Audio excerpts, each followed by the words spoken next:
welcome to episode 134 of the Talking Friars podcast, Talking Friars YouTube show. Ben Fadden, your host here it's 12:30 a.m. on the East Coast right now. That's where I am right now, but it's 9:30 back home in San Diego, so I hope that you're joining me after watching or listening to Jesse and Tony, the Padres spring training tie against the Los Angeles Dodgers. For the podcast audience, you're probably listening to this, I would guess, on Saturday morning. So welcome on in as well. Shout out to everyone watching, listening. Make sure you hit the subscribe button if you're watching on YouTube, watching live. Again, a lot of people want the super chats to happen. It needs to get to, I think, 1,000 subscribers for that to happen. So let's get those numbers up for those that want that, aspect, that feature to come into play. I appreciate everyone for joining. This episode is sponsored by GAGLIONE Bros Famous Cheesesteaks and Subs, located in Sports Arena, Point Loma. Those are their two main shop locations. And then also at Petco Park. Starting April 14th, the home opener against Matt Olson and the Atlanta Braves. Kirby Yates is also on the Braves, I believe, as well. So GAGLIONE Bros, upper deck, down the third baseline by the Bally Sports San Diego broadcast booth, the pre- and post-game show booth. Garlic fries stand also on field level, pretty much right behind home plate, right by the main entrance steps. So check them out, GAGLIONEBros.com, to view their entire menu. We got a lot to talk about today. We have the new Padres slogan.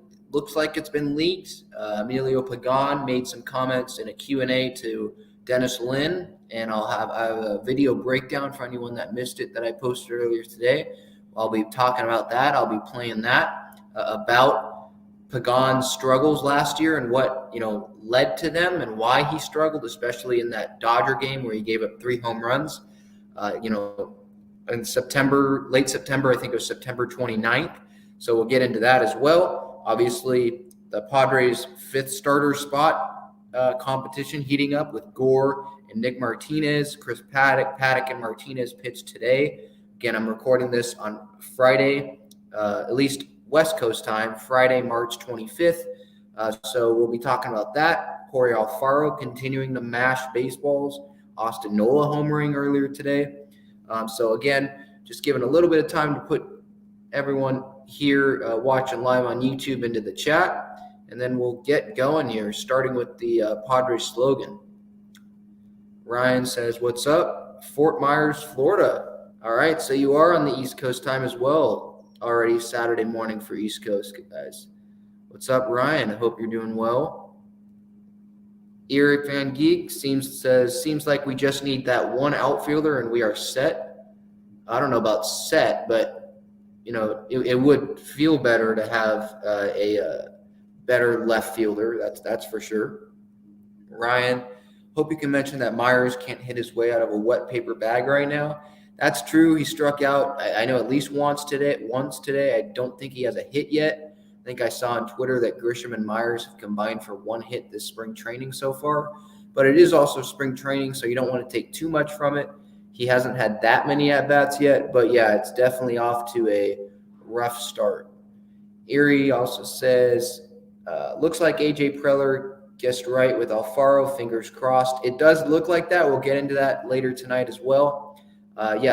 He's already hit 3 home runs. He looks really, really good, but Bob Melvin, and I'll get into that as well, doesn't seem like he wants him in left field, and it would look like that Austin Nola would be the starting catcher, so it's just a matter of where he gets the at-bats if he continues to hit this well. If he continues to hit this well, then it's like he has to have those at-bats. So we'll see. What's up, Randall? Hope you're doing well. All right, let's get right into it. So Padres fan at Nikki PB posted a picture yesterday of the Petco Park Jumbotron last night, and it had what looks like to be the new Padres slogan. Quote, "Time to shine," end quote. That's like the new slogan that they put on the Jumbotron. And from left to right in the image, it had Jake Cronenworth, Joe Musgrove, Fernando Tatis Jr., Yu Darvish, Manny Machado, and Blake Snell on there. So that seems like the new slogan. I think I like it more than Hungry for More, especially obviously that doesn't work this year because you're not coming off like a playoff appearance and you're hungry for more wins and get farther into the playoffs. You can just make the playoffs this year. Let's start with that, and then we can build off that once they get into the playoffs, get into October. So time to shine. I know not many people, it seemed like, really like that slogan. Obviously in the comments, let me know if you like that slogan, time to shine. I don't think it's that bad. I think it is the time to shine for the Padres. It is the time to win for the Padres. All the resources that A.J. Preller has put into this team and all the trades he's made, all the additions he's made, the money that Peter Seidler has, approved Preller to spend, regardless of if it was an overpay or if it was not. They're putting the resources in. They're adding the players. They're adding all these stars. I mentioned it, a few episodes earlier. What's the point of having Bob Melvin and Tatis in his prime and Manny in his prime and Grisham, not making too much money, and Cronenworth not making too much money, and having Mackenzie Gore pitch really well, and at least considering him on the roster and adding all of these resources? What's the point of that if you're not going to win right now? Like 2022, that was like the real start window time, right? That was the start of the real window for the Padres to really contend.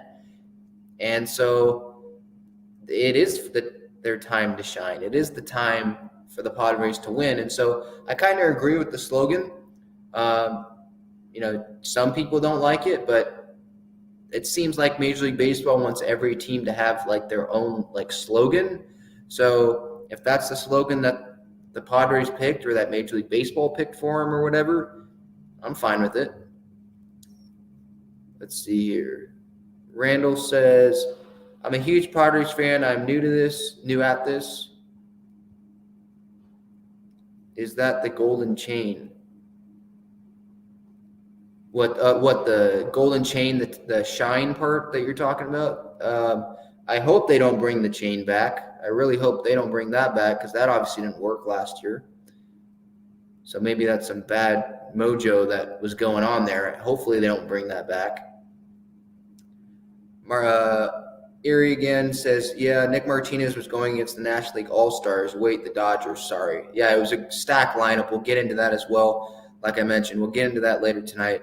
What Nick Martinez did, what Chris Paddack did in backfields against minor leaguers today, who should be starting the next few games for the Padres, who should be pitching in those games. At least that's the plan. We'll definitely be getting into that. Hi, Mom. How's it going?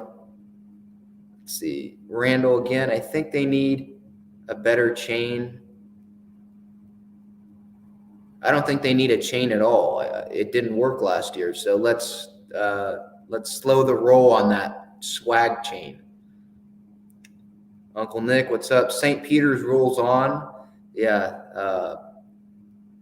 I was pretty locked into the Dodger-Padres spring training game. I know a lot of people were, locked into March Madness and all that. I mean, it's great that they beat Purdue, and it's obviously a great story, and it gives you it gives a lot of smaller programs, right? It gives them that, thinking, that, motivation, because they can see that it's an example, right? That, hey, if St. Peter's, a 15 seed, can do it, right? 56th best team in the country, probably somewhere around there. If they can do it, if they can go beat, Purdue, and they can beat Kentucky, why can't we? That's going to be interesting to see. I think they play North Carolina next.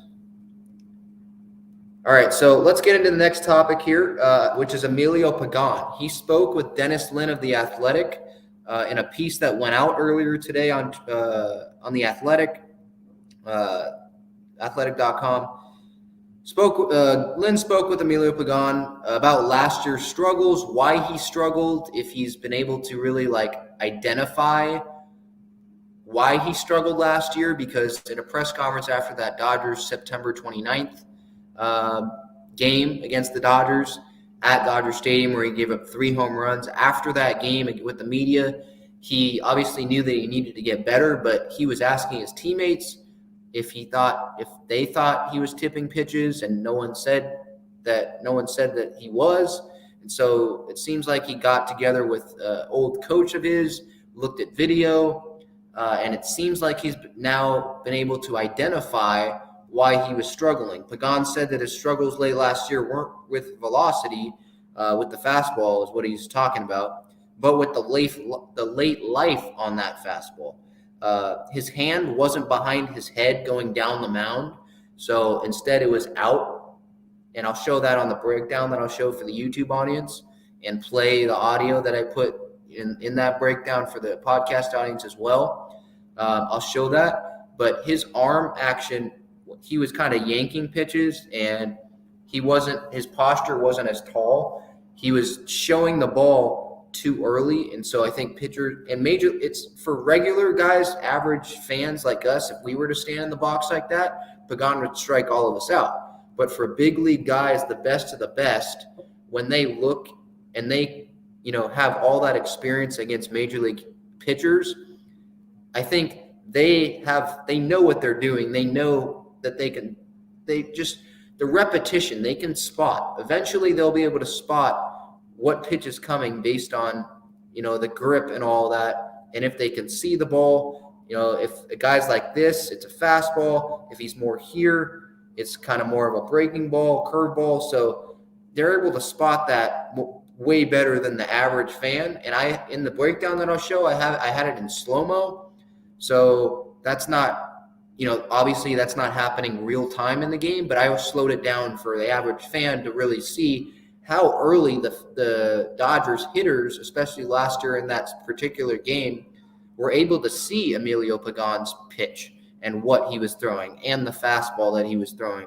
And maybe that did contribute to them mashing the ball over the fence 3 times in that one inning on September 29th. So Pagan said to Dennis Lin he needs to stay tall with his good posture so he doesn't yank pitches down and away. Where he's working on a splitter this year, and it seems like he's throwing it a little bit in bullpens and in the game. He wants it to go into righties and away to lefties, so that's another pitch to definitely look at. He spoke to Yu Darvish. He has spoken to him about that splitter, and Darvish told him to not get so caught up in the action of it because it will move differently in other stadiums. And when it's a dome or when they're back at Petco Park, it'll move differently than, in the baking sun in Arizona during spring training. So Darvish was advising Pagan not to get so caught up in that. And I think that's definitely, a valid point. And so right now, with that said, I'll definitely move in here to the breakdown of Emilio Pagan that I put out today earlier on YouTube, on Twitter, on Instagram. And I'll share my screen with you for that Emilio Pagan breakdown. And for the podcast audience that's listening, I really encourage you to go look at this Emilio Pagan breakdown that I had, because it is really good visually, I think, and it plays off better visually, because my voice audio that I'm going to play here, it actually is, it's me breaking down what I'm seeing in the video. So I think it's better if you go look at the video, again, on YouTube. It's on the Twitter page, at Talking Friars. Give that a follow, at Talking Friars on Instagram as well. But without further ado, here is the breakdown of Emilio Pagan, this video that I made. I'll raise the volume up so you can hear it. And here we go. Dennis Lin spoke with Emilio Pagan today in a Q&A. Pagan said part of his struggles last year, especially in this game against the Dodgers, were that when he was pitching, the Dodgers could see his hand way too early. So as you can see here in this replay of the Muncy home run, in slow-mo, they can see that it's a fastball really, really early. He's not tall. He's kind of just yanking, and that's giving the Dodgers a really early sense of what pitch is coming. See, look how early Max Muncy knows that a fastball is coming in, so that really helps him give him a little bit more time to see that it's a fastball, and then he obviously crushes it to right field. And here's the Pollock home run, and the same thing here. Look how early Pagan is already yanking, and you can see that they can already see the fastball. There's the Bellinger home run, the third home run that he gave up in this one inning in September. Here's a slow-mo. Pagan, right there, boom. He can already see that it's going to be a fastball, and he ends up crushing it. That's really why Emilio Pagan was struggling last year, at least in that game. And definitely, according to what Pagan was telling Dennis Lin, this is exactly part of the reason why he was struggling. Pagan's right. All right, so that's the breakdown. I hope you guys enjoyed that. So hopefully you saw that visually. Hopefully you were able to see what I was talking about and what Pagan was talking about with Dennis Lin about the pitch and how early he was letting hitters know what that pitch, what pitch was coming. And so I think he's saying that he's fixed that, it seems like, and now that he's developing the splitter, it seems like that would be a really good combination for Pagan to have a really bounce back year, or at least be better than he was in September. So hopefully you guys enjoyed that breakdown. If you want more breakdowns, just let me know.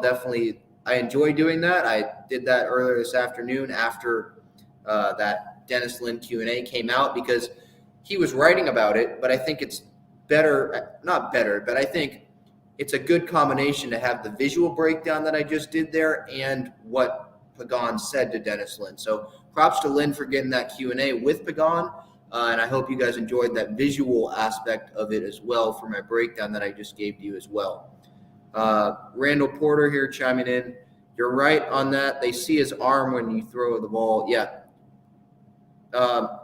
They see it's just the fact of it's just the bottom line is he was just showing the ball too early. And I think part of that is tipping pitches. Now, that's not the tipping pitches that you usually see, right? Tipping pitches usually is like maybe someone's messing with the ball too much in the glove, and then when they do that and they throw a breaking ball or a changeup, they don't mess with the glove when it's a fastball, that's an easy tipping pitches. So I'm sure a lot of guys now, when that happens, they come here and they shake, and then they still throw a fastball. And then they come here, they shake, and then they throw a breaking ball. Just so it seems, like you're throwing a breaking ball every time and a fastball maybe comes. So just to make it where you're not tipping your pitches, it's just, I think the video really helps guys really see when they're tipping pitches, and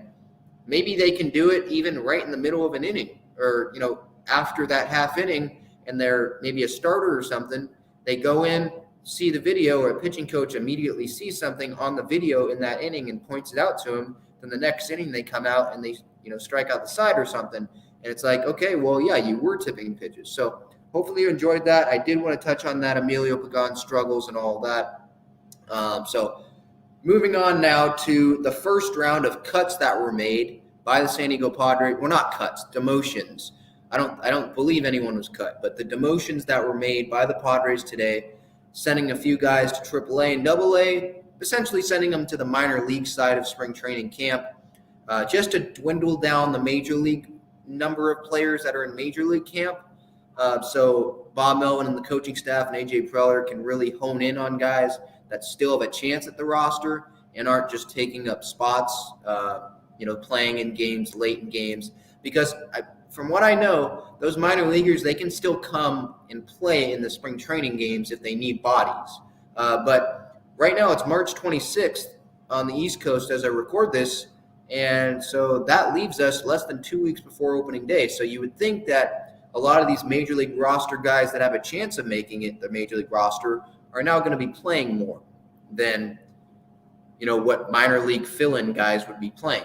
Especially with the condensed spring training, getting guys at bats, the fifth starters, rotation battle. You don't want other guys taking up, spots, innings from those guys, the closer competition as well. So a lot of different aspects go into that. And I think dwindling down the roster obviously was expected, and that's obviously a good thing. Pedro Avila, Adrian Martinez went to AAA. Efrain Contreras went to AA. Jordan Brink, Nick Birdie, Carlos Belen, Daniel Camarena, Angel Felipe, Heath Philmeyer, Tyler Higgins, Jesse Schultens, Aaron Northcraft all go to minor league camp. Aaron Northcraft,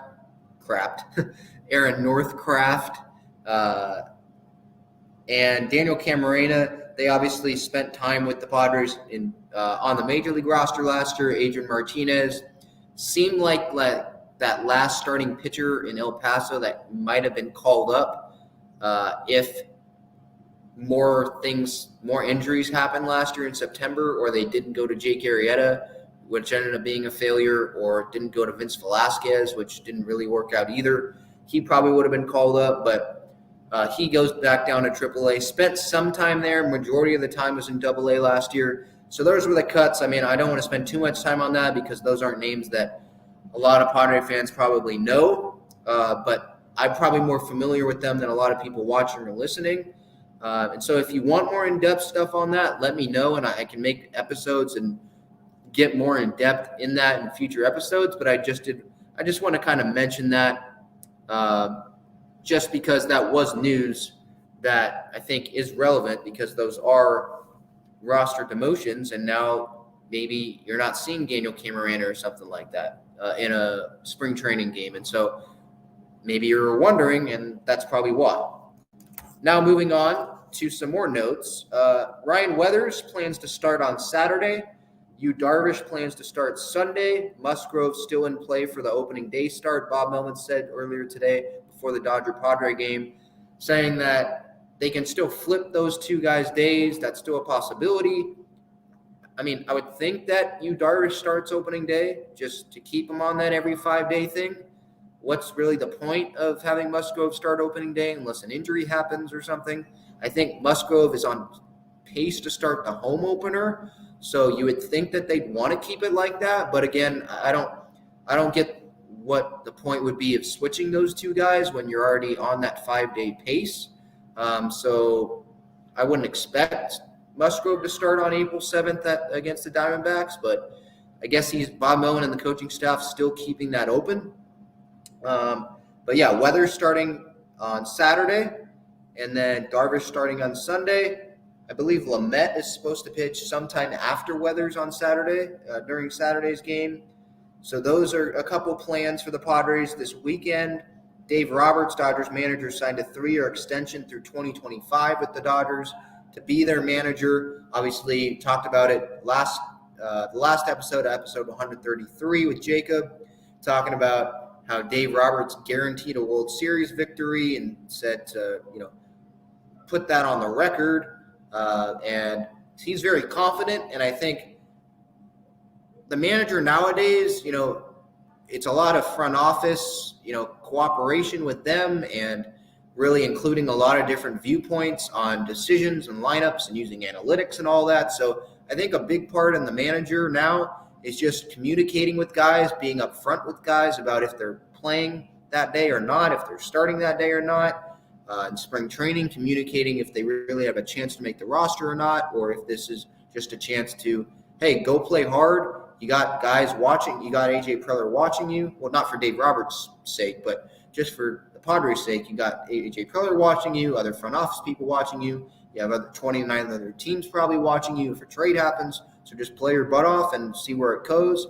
I think a lot of it's communication. I think a lot of it's just continuing to motivate guys and speaking to the media as well, not giving up too much information as well. So I guess the Dodgers think that Dave Roberts is doing that. He's obviously not made the best moves sometimes in the postseason, in past years. So that's definitely something to continue looking at. He doesn't have Kenley Jansen to rely on. He does have Blake Trinan. Seems like going to be the closer for them this year. But that obviously is relevant to the Padres, the Dave Roberts extension. He will be a manager playing the Padres, going up against Bob Melvin for the next 3 years, including this year. And then Dave Roberts against the Padres for the next couple years after that. So that's a piece of news. Let's get through the comments first here a little bit before we get to A.J. Preller's comments that he made. Gary Fan Geek says Pierce Johnson is underrated. I think he has some huge potential. I think he has potential. I think he can build off of last year, but at the same time, I don't think he's at like the top of the pecking order in terms of like closer role. If that's anything that you think is a possibility, I don't think that's really a possibility. Nick says Preller said that these guys are going. This is what they're going to go with to start the year, so he's good with Profar in the outfield. We're going to get to that as well. It's kind of a good transition. AJ Preller, I think he's good with Profar in the outfield. He was talking about he was talking him up on Extra 1360 earlier today with the Darren Smith show. He was talking him up, saying that this is pretty much the roster they're going to go with. That's what it seems like right now, and was lauding Profar for the versatility and what he did in 2020. He didn't really mention what he did in 2021, which wasn't much, but that he obviously wants to pump up the players and the public. So that wasn't too, out of this ordinary for Preller to say. Let's see here. Randall Porter says, I worried about Chris Paddack, I assume is what you're saying. We'll get to him as well. He pitched 3 innings today.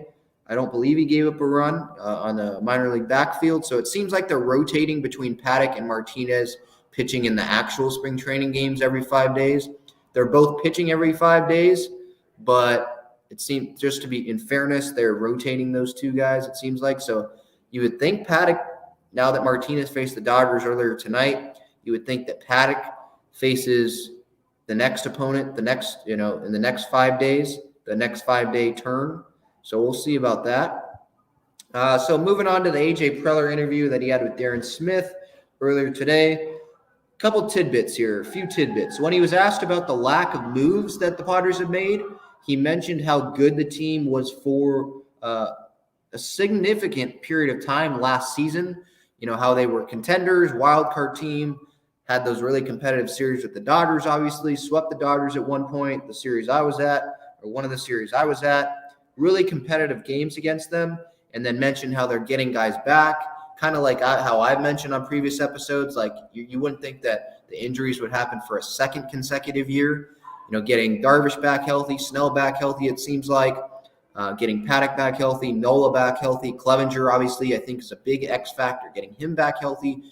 Hopefully you get Drew Pomeranz back at some point. So he was referencing getting guys back healthy, so that's going to improve their team. At some point.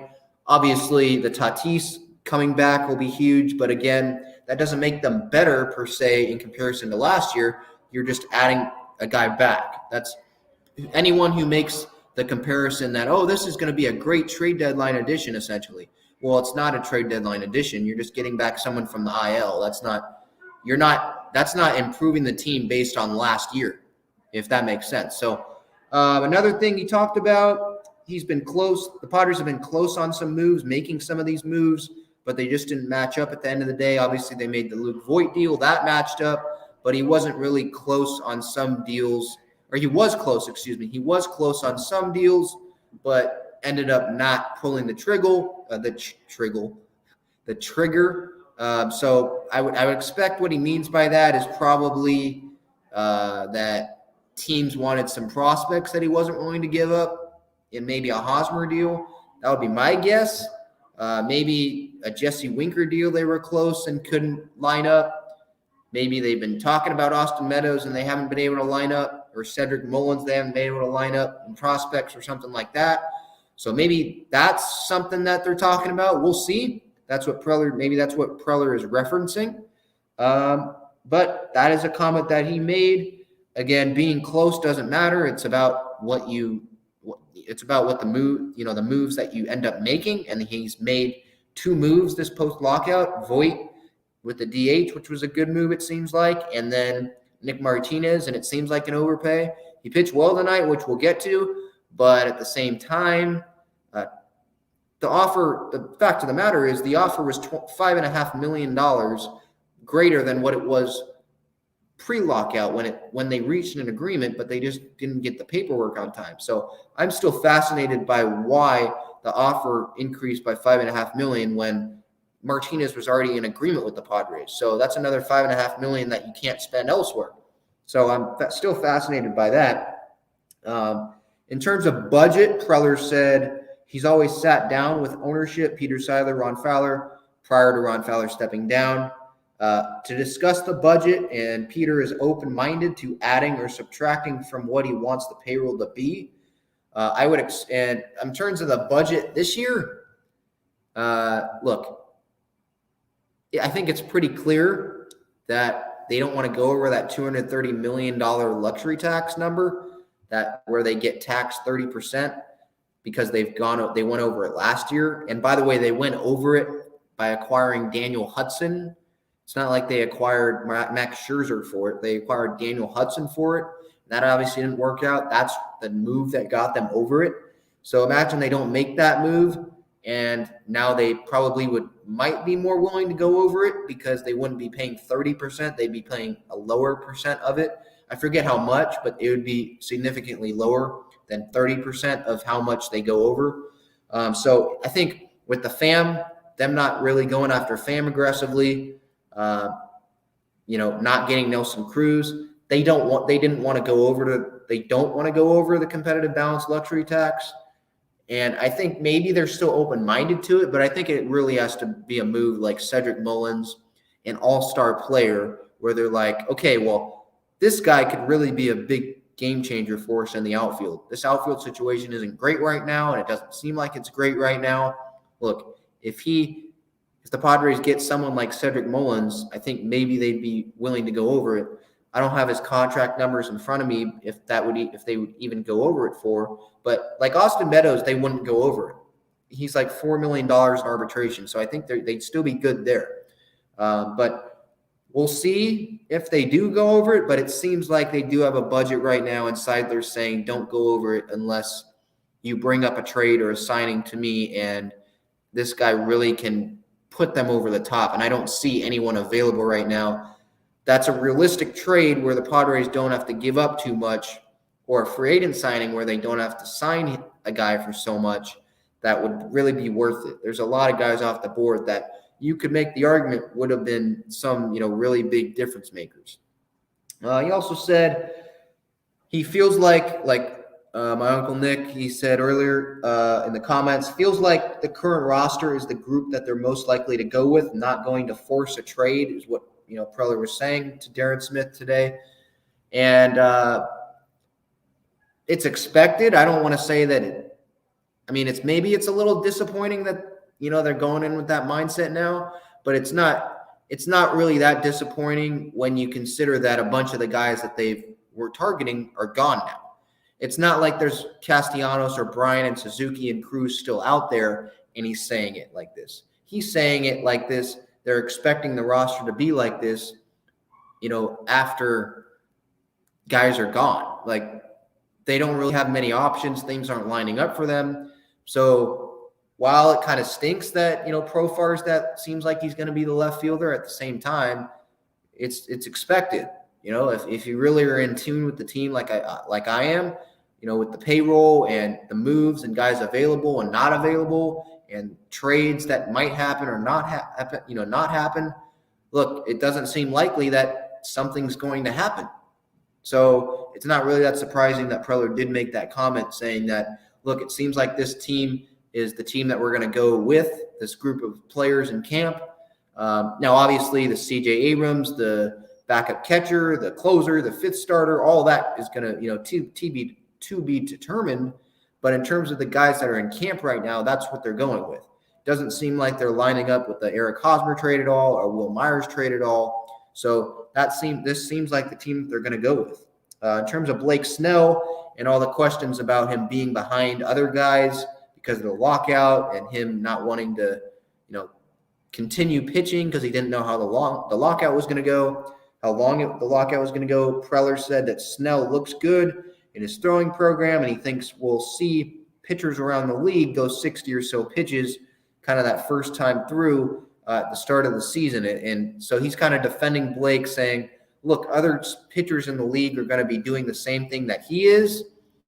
And, so he's trying to defend Snell, right? And obviously, like I mentioned earlier, that's the expected thing to do, the PR play, right? You're defending your guys, trying to make your guys look really good.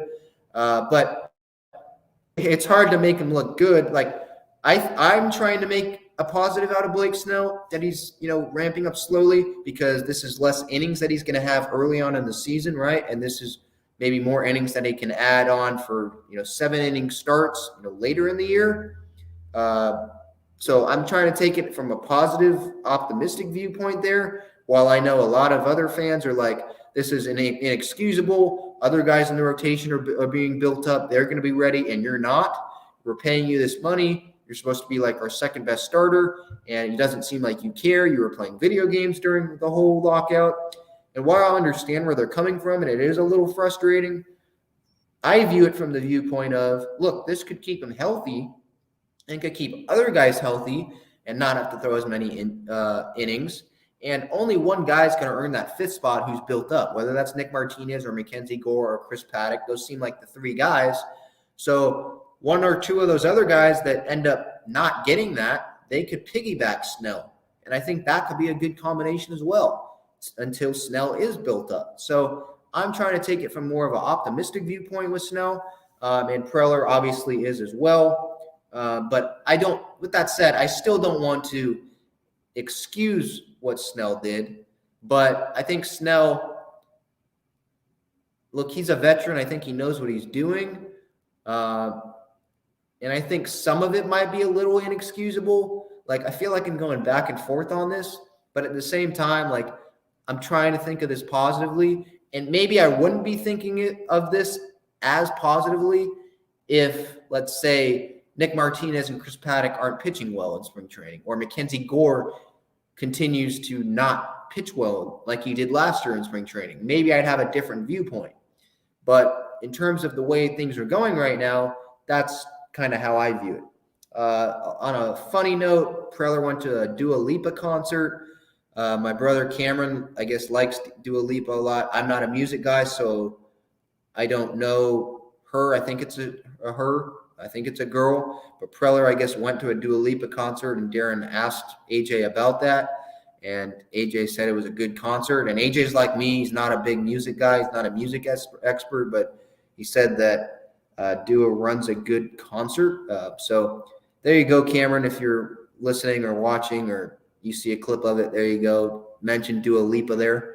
But moving on here, let's look through the chat first here, and then we'll move to the fifth starter competition and how that went earlier today with Paddack and Nick Martinez. Erie Fan Geek says, Dave Roberts better knock on wood. He said he guarantees a World Series victory. # beat LA. That's right. Beat LA. Sweep LA. That was on the Jumbotron last year after they swept LA. Hopefully they can do that again. Yeah, I get that he's confident. He has arguably, like, it seems like on paper, like the best lineup ever. But he better, whenever those predictions were made, it seems like they don't really end up well. So, yeah, you better knock on wood. Daniel, what's up? He says, with the crazy investment in our rotation, I don't even mind if they stay like this. However, it would be nice to go get Austin Meadows or another outfielder, it seems like is what he's saying, via trade. It would be nice, but again, it's what Preller's saying. It seems like they're just going with this current crop of guys. Things aren't lining up for him, and he's not going to force a trade. He values Robert Hassel. He likes him. And he's not going to give up C.J. Abrams. It doesn't seem like he's going to give up Gore now. He's not going anywhere the way he's pitching. He's not going to give up Hassel, it seems like. He could be a potential 5-tool outfielder, future center fielder for the Padres down the line, maybe even as early as 2023. So he's not going to give up on him. And maybe he's willing to part with Campusano, but I think other teams don't want to have a firm DH, and that seems like what Campusano will be. And what he's going to be, because Campusano right now, he has stunk defensively. The other day, he's caught, I think, once only, and he stunk that time, dropping a pop-up or not even touching his glove, botched a pitch that he should have caught and went to the backstop. I think this game was against the Angels in Peoria. So I think that things aren't lining up, and he doesn't want to get rid of his top 3 prospects at least, and I agree with him. Let's see here. Czar says, weak lineups have won the World Series, not so much with weak pitching. Our staff is healthy, can take us there. I think so. Right now, I think the Dodgers are a better team than the Padres. I think the bottom half of the lineup isn't great. Jorge Alfaro hitting is definitely going to help. Austin Nola, if he stays healthy, probably will help, at least like average-wise maybe, and getting on base. But obviously, the bullpens might be even right now. The rotation, I'm going with the Padres, 1 through 5. I mean, they're 1 through 7 pretty solid right now is what it seems like. The lineup, I'm going with the Dodgers. So it's an interesting debate to have who's the better team if you really look at it. Like casual fans, they'll look at it and say, oh, it's the Dodgers because they look at the lineup. They look at Walker Buehler and Clayton Kershaw at the top of the rotation. But a baseball team is more than that. It's the bullpen. How much of an effect is losing Kenley Jansen for them? It's the bottom of the rotation. How really effective will Tony Gonsolin or Andrew Heaney or Tyler Anderson be for them at the back end of that rotation? Where the Padres have Mike Clevenger in the back of their rotation. They have Nick Martinez, who only gave up 1 run to them, which we'll get to later tonight. That he only gave up 1 run to them. So we'll see about that. Czar says Hassel is possible if it makes sense. I wouldn't give up on Hassel like I mentioned earlier. Erie says, seems like the players that are fighting for a job are doing well in spring training and the ones who are guaranteed a spot are struggling. Is that coincidence? Maybe not. I mean, Clevenger's guaranteed a spot. I know he hasn't played in a minor league game, or a real spring training game. He's only played in minor league games, but he seems he's pitching well. Yu Darvish is pitching well. I know you're talking about probably Hosmer or Myers, Grisham, but Hosmer's playing well in spring training. So I don't know about that, to be honest. Austin Nola seems like he's playing pretty well. So maybe it's just a coincidence. I'd probably lean towards that. All right, let's get to the 5th starter competition. I mentioned Paddack, Martinez seemed like the 2 real options. Paddack today against minor leaguers. He went 3 innings, gave up no hits, no runs, 4 strikeouts, walked 1 guy. So he was solid there. But again, it was against minor leaguers. Clevenger pitched really well against minor leaguers the other day. So you don't want to take too much from it. But in total, in his spring training start, in an actual spring training game earlier this March, and today in that minor league game, 5 innings, 2 hits, 1 run, 6 strikeouts, and 1 walk. His total work this spring training in games. So Paddack looks like he's pitching well, and coming off the UCL injury. Look, anyone who knows me personally, Paddack is one of my favorite players. And I really hope that he can rebound. And Jacobs, said on episode 134, he would think that Paddack has the upper hand. I kind of disagree. I think Martinez does, because it wouldn't be that great of a look if Martinez, they gave him $25.5 million and he doesn't make the rotation, when that's presumably what they signed him to do, is to be that 5th starter. While Paddack, I think he could still piggyback Snell or someone like that. And still, do a job, right? And I think a lot of people are just going to get what they get from Paddack. I still believe in Paddack. I want to make that very clear. But I think Martinez still has the upper hand a little bit there. Seems like the Padres really love Nick Martinez. But Paddack, he's pitched well in spring training, and I think he's firmly in that 5th rotation battle along with Nick Martinez, which we'll get to now in Friday's game, which ended up being a 5-5 tie against the Padres and the Dodgers. Padres playing the Dodgers at the Dodgers spring training stadium. Nick Martinez first started spring training. First inning, he struck out Mookie Betts, gave up a home run to Freddie Freeman. I'll show that. Walked Trey Turner, then struck out Max Muncy on a nasty changeup, which I'll show as well. And then he got Will Smith to ground out to 3rd on a force-out 5-4. 26 pitches in that first inning. In the second inning, he got Justin Turner to fly out, Cody Bellinger to strike out. Bellinger is like Myers right now. He's kind of struggled in spring training. Let's see. He got A.J. Pollock to walk. Yeah, he walked A.J. Pollock. Gavin Lux flew out deep to left field.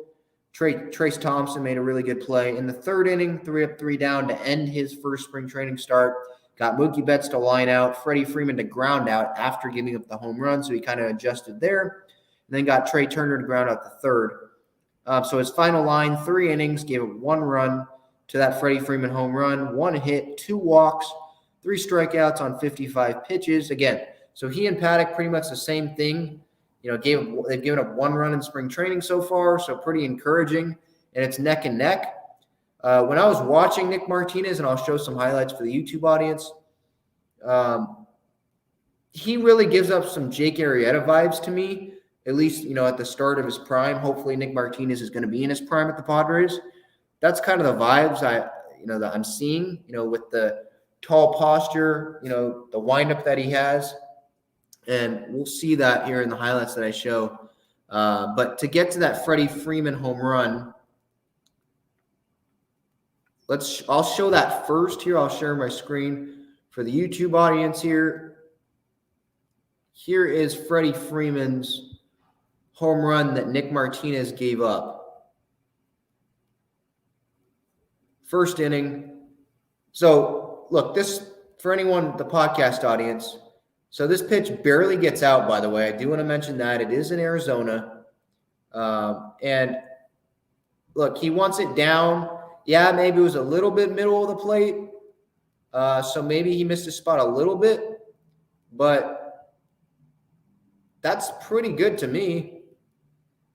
And Freddie Freeman's one of the better oppo hitters in baseball. So I'm not quite sure if that pitch would have gone out if it was Mookie Betts up at the plate or someone like that. Freddie Freeman's incredibly powerful. That was his first unofficial home run, in a Dodger uniform.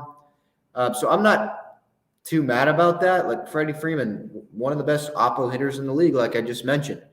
And he hit his spot a little pretty good there. I know it was middle of the plate, but that's pretty much – it's not like Austin Nola wanted the pitch, like, inside, and it ended up, floating over the middle of the plate. That was pretty much the area that Austin Nola wanted it. And let's get to Nick Martinez, some of his Nick Martinez highlights here from his start. And he had, like I mentioned, he had that tall, high posture. He struck out Mookie Betts. He had the Max Muncy changeup, strikeout that he had. That changeup was absolutely nasty.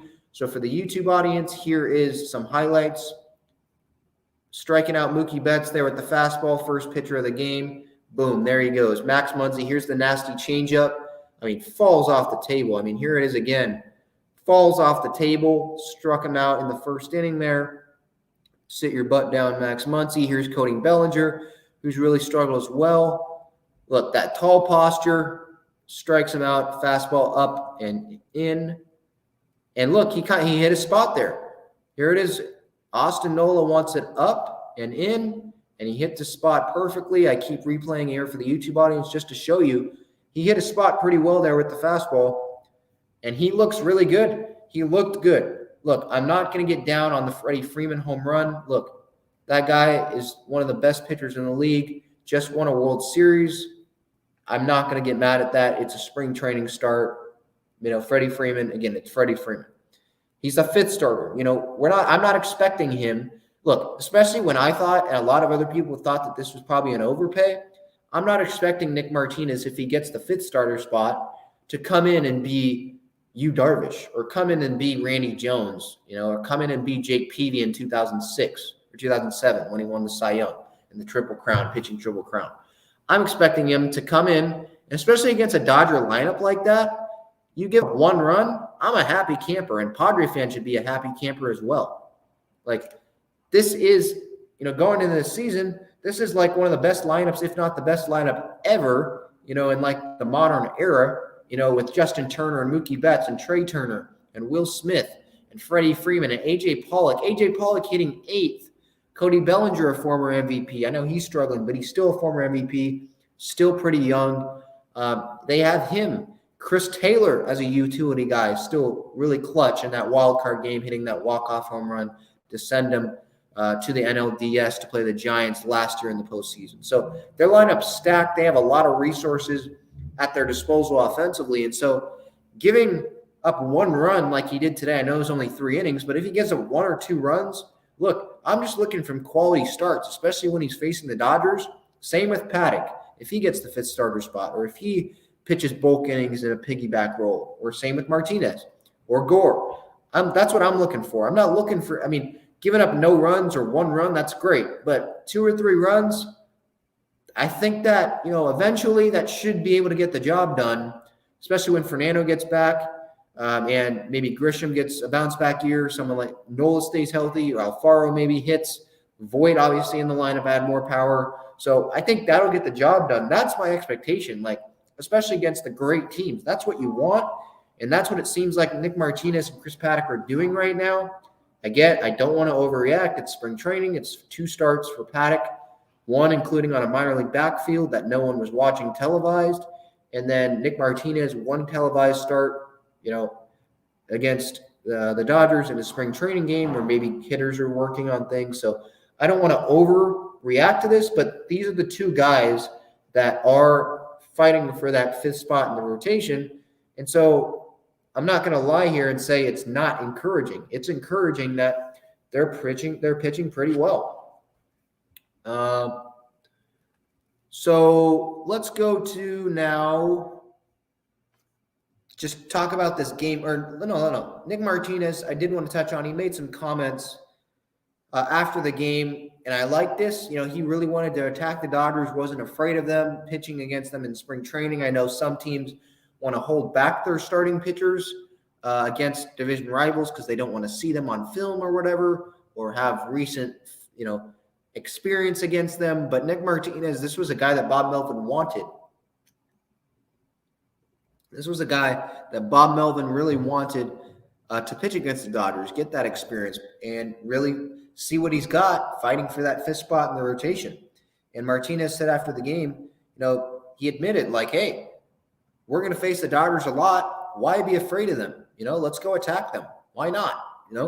What's the point of being afraid? Essentially what he was saying. We're going to have to play them, so why not get experience now, right? Why not get experience now?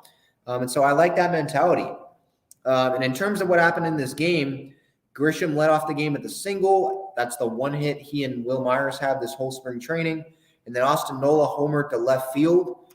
Here is that home run for the YouTube audience. Put that up shortly. All right. Here's the home run Austin Nola hit off Julio Urias. Middle in, just line drive pretty much. Barely got over the fence. Pretty much where Freddie Freeman hit the home run. But, hey, it's a home run. And Austin, I'm not going to count on Austin Nola to give me, Padre fans, the Padres, a whole lot of power. But at the same time, look, if he can stay healthy, that is the main key to me. That's the main key. Him stay healthy, get on base, singles, maybe some doubles. Look, he commands a pitching staff really well. I think he really has some good relationships with those pitchers on the roster. And so I think the big key with Nola is, look, he's probably the best defensive catcher there on the team. And if he can stay healthy, that's what the Padres are going to want. That you've got in Luke Voit for a reason to have some power in there. And if Austin Nola pokes some home runs, good. And you can have Jorge Alfaro as well in there, as for more power, which I'm going to get to right now. He hit another home run. It's his 3rd home run of spring.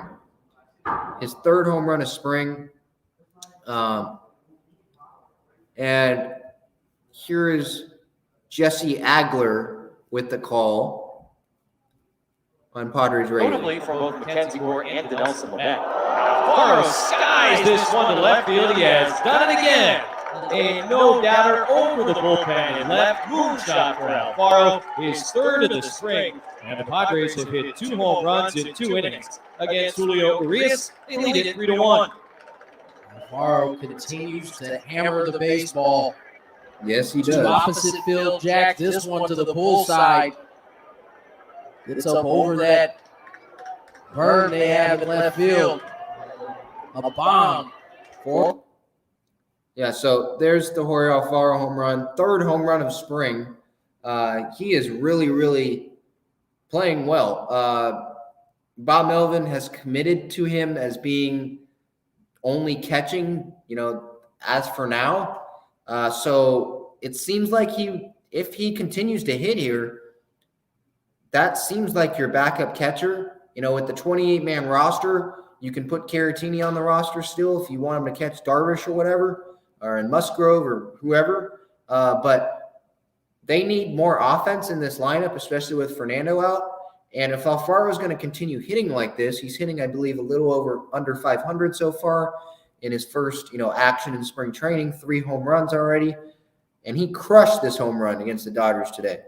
If he continues hitting like this, he's the backup catcher in my mind. Like Luke Voit is going to be the primary DH, so he can't be the DH because Voigt's going to be there. But what I was thinking as I was watching this game and just thinking here before coming on here live, what if Hosmer continues to struggle, ground balls, strikeouts, and they put Luke Voit, you can have him at first base, you can have Jake at second, and you can have extra power in that lineup. If you want Nola to still be better defensively than Alfaro at catcher, you can put him there down in the lineup. You can have Alfaro DH and just not have Hosmer in the lineup. You can have Voit at first. You still have your all-star infield, Manny, Cronenworth. You have Voit with power, better hitter overall than Hosmer at first, and pretty much probably the same defensively.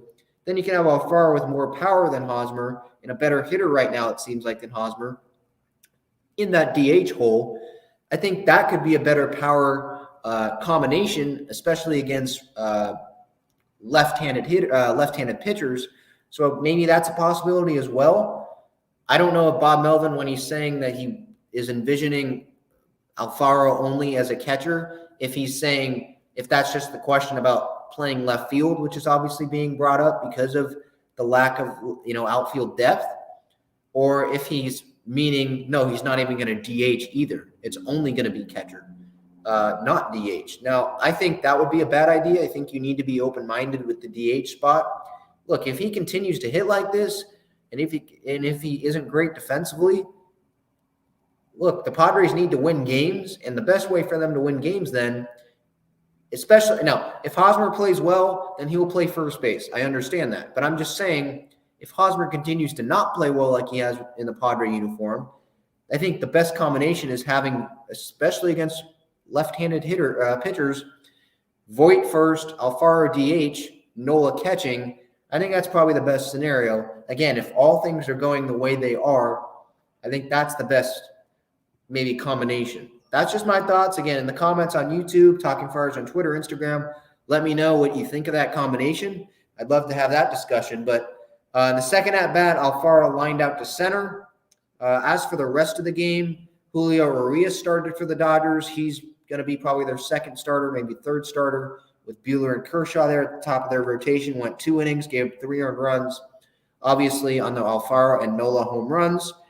3 hits, didn't walk anyone, struck out 4. CJ Abrams, obviously a big talking point for Padres fans if he's going to make the opening day roster. And if he does, you would think it would be as a starter. You don't want to just have him on the bench and waste his service time, just to have him be on the bench. He could be getting more consistent at-bats, in the minor leagues.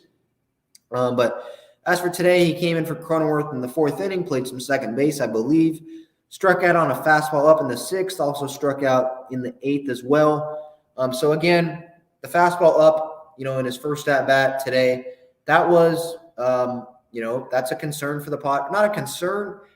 I would say it's something that the Padres are evaluating and something that could be a very valid excuse for the Padres to not have Abrams on the roster, on opening day and say, hey, look, CJ, he's a great prospect, but we want him to have more time facing velocity in AAA. And then if he shows us that he can hit off of them, then we'll bring him up. That's something that could happen. And like I mentioned yesterday on episode 133, like I mentioned, if CJ continues on the trajectory that he is and he continues to play well, I think he's on the roster because they need to win. But if he, doesn't fare well against major league velocity, which is what he's going to be facing now the next less than 2 weeks because of the ramp up and now it's closer to the season. If he struggles with that, it just gives the Padres a lot of reasons that they can say, okay, he's not ready. We'll put him in AAA, and we'll save some of his clock, service time. So that's something to look at. Again, this is one spring training game, but that is something obviously to look at. Ha-Seong Kim is a different thing because he's already on the major league roster. Already he's making $28 million over 4 years. He's on the roster. Now you just have to hope that he, improves against velocity. He was working on it in the offseason. While with CJ, you obviously want to hope that he works better with velocity as well. But if he doesn't, you can still have him in the minor leagues and not taking up a roster spot. So that was what happened with CJ. In the 8th inning, Jose Azocar hit a 2-run double to center, made it 5-3 Padres. David Mann for the Dodgers off Ray Kerr, the Padres acquired in that Adam Frazier deal to the Mariners. He got a 2-run homer in the 8th to tie the game 5-5. That's what the score ended up being. Again, no one cares what the score was because the spring training game result score does not matter. But just wanted to catch you up on that. Melvin also said today that he's leaning towards Trent Grisham as the leadoff hitter. He's comfortable there. That's what I think is going to happen. I know Grisham is struggling in spring training, but again, it's spring training. I don't want to put too much into that. Again, the next week and a half, however much longer there is until opening day, that's going to tell more to me than what Grisham and Myers do, in spring training right now. But I would expect him to be the leadoff hitter, especially with Fernando out, because if he isn't, who are you going to put leadoff? Especially if CJ doesn't make the roster. So you're going to put Cronenworth leadoff? No. Myers isn't a leadoff hitter. Manny's not a leadoff hitter. Kim definitely isn't a leadoff hitter. Who are you going to put there? So I think Grisham is one of the only options to put at leadoff. Robert Suarez, who is a closer candidate, closed in Japan, was a signing along with Luis Garcia in the offseason. He allowed a hit, walked 2 batters today in a minor league backfield game today. I think he pitched 1 inning in the spring training game earlier this spring. So that's a guy to keep, track of. And Dinelson Lamet, another closer candidate. He is scheduled to pitch tomorrow on Saturday, March 26th, sometime after Ryan Weathers starts. So I think Ryan Weathers starts. I believe I said that earlier today. Yeah, starts Saturday. Yep, Weathers starts tomorrow. So Lamet should come in maybe after him, right after him, or he will come in, it seems like, sometime after him. Pitched a scoreless inning last time out. I think it was against the Angels a few days ago. So Lamet, look, I don't think it's smart for them to put him as a closer right out of the gate because inevitably he's going to have to pitch back-to-back games. I think it's good to ease him in. But if they do want to have him close some games, and give Pagan a rest, if they end up going Pagan the closer role, I'm up for that. But I think Lamet, again, just continue to watch him. The Padres are going to continue to watch him. I don't think he's, a starting rotation candidate at all, obviously. If they're thinking about closer, then they're not thinking about rotation. They're not thinking about probably bulk innings. That could be a possibility later down the line. But I think sticking 1 inning with him right now is the best thing to do, whether that's 7, 8, 9 is to be determined, or 6th, whenever that is. But we'll see. Lamet will pitch tomorrow on Saturday. So look through the comments here before we get out of here. Hopefully you've learned a lot out of this episode 134, sponsored by Gaglione Bros, famous cheesesteaks and subs. Let's see here. Nick says, Freeman rakes Oppo. Yeah, I was talking about that. I'm not concerned about the home run Nick Martinez gave up to him. He's like the Tony Gwynn these days of Oppo hitters. He's just great. Oppo-wise. So Randall has a question. What is that question? Go ahead, Randall. As we wait for that question to come in. So again, Weathers starting on Saturday, Yu Darvish starting on Sunday. Musgrove still in play for that opening day start. Emilio Pagan seems like he's figured out what he has, what he struggled with last year. He's developing a splitter, so maybe he'll be using that in some spring training games, as we get closer to opening day, April 7th. Bob Melvin, obviously non-committal on the closer as well. So, again, it's definitely a lot of things up in the air. Randall asks, who is the best option? What is the best option for the team for left field? Right now, it seems like Profar. I know Profar is not great defensively there, but I'm keeping into account what Bob Melvin is saying. Like, what's the best realistic option? Alfaro's not a realistic option based on what Bob Melvin is saying, because he's saying that Alfaro's not an option to start in left field. So I'm not including him. And then Nomar Mazara, there's a reason why I still tend to believe there's a reason why no one else gave him a major league contract. The Padres didn't even give him that. They gave him a minor league contract. There's a reason for that. And that reason is he's not great defensively. He's sporadic hitting wise, wasn't great with the White Sox when he was on with a major league deal for them. It was years and years ago where he hit 20 home runs with the Rangers for a few years there. So he's not even a sure thing. I think he's a fourth outfielder for the team right now. So the best option seems like Profar, and that's where we are right now. That's where Preller seems to be right now. That's where the Padres as a whole seem to be right now. And that's what it looks like is going to happen. So we'll see. Again, it's something to really keep an eye on. The left field, who ends up getting that starting pitching fifth spot, who ends up there? Do they end up piggybacking someone behind Snell? Is Lamet, Suarez, Garcia, Pagan, who ends up being the closer? There's backup catcher. Do they bring Caratini onto the roster? We'll see. So thank you so much, everyone, for watching on YouTube. Again, hit that subscribe button so we can get to those super chats. I know some people want those. Subscribe to the YouTube channel. Hit that like button. Download the podcast, YouTube or on Apple Podcasts, Spotify. Talking Friars on Twitter, Talking Friars on Instagram. Ben Fadden here signing off. I appreciate everyone watching in on replay, on live podcast. Have a great night. Stay safe. And let's go Padres. Until next time, see ya.